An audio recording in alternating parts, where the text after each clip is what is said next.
Well, books like 10X is easier than 2X say, just get rid of them. You know Oh, what? Okay. So in reality, I don't know what business owner will just go, "Oh, sure, go ahead. I don't need you anymore." They're right. they're driving from fear, so they're going to hold on to that 80% as long as they can, hoping that they'll be able to transition or flip them into the 20%. Yeah, which doesn't happen.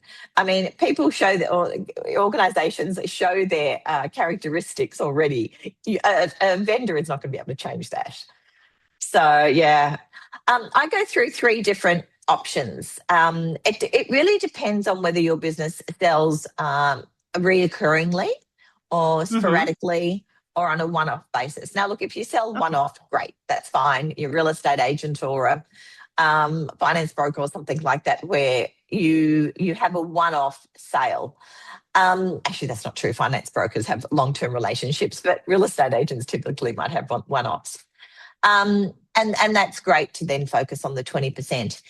But in SaaS businesses and most service oriented businesses, most organizations that are SMB style businesses have clients and relationships that they carry on for quite some time.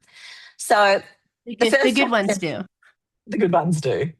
The first option is obviously to look at your 20%, find the characteristics that are important, and find out where your buyer personas are. Create a laser driven sales and marketing strategy to find more of those. Now, that's number one. You do that regardless. Your sales and marketing is now targeted to the 20%. So it's a bit of a no brainer, right? In theory, yes. In action and results, no. But yes, in theory, yes. Okay, fair Not enough. many people try the correct theory on it. I mean, I feel like I'm Very good bashing point. today, but I'm not meaning to. But so many people miss the Mm. obvious. And Yeah, then yeah, they go yeah. chasing squirrels and shiny objects because they think without data, they think and assume and make opinions, as you say, and chase something that they shouldn't, when all you have to do is follow the data. Yeah, that's so true.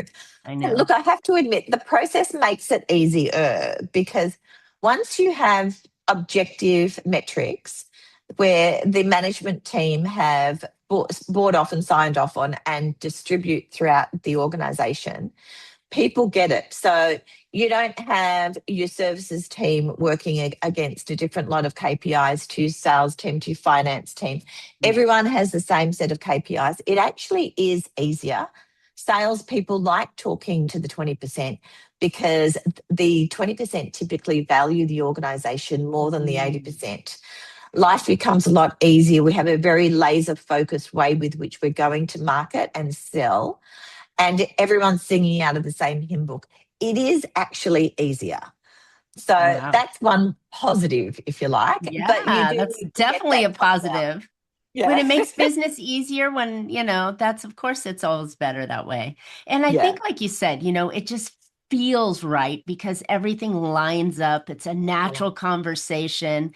The people are already interested. Things are moving in a logical, natural process versus trying to fit the square peg into the round hole with the 80% going, hey, come on, come over here. Let me persuade you. Let me dangle something in your face to get you to come over when maybe not, and their shopping price. And I mean, we can go down many ways of how hard it is to get a customer, but when you're talking to your 20%, they're more apt to buy and buy again.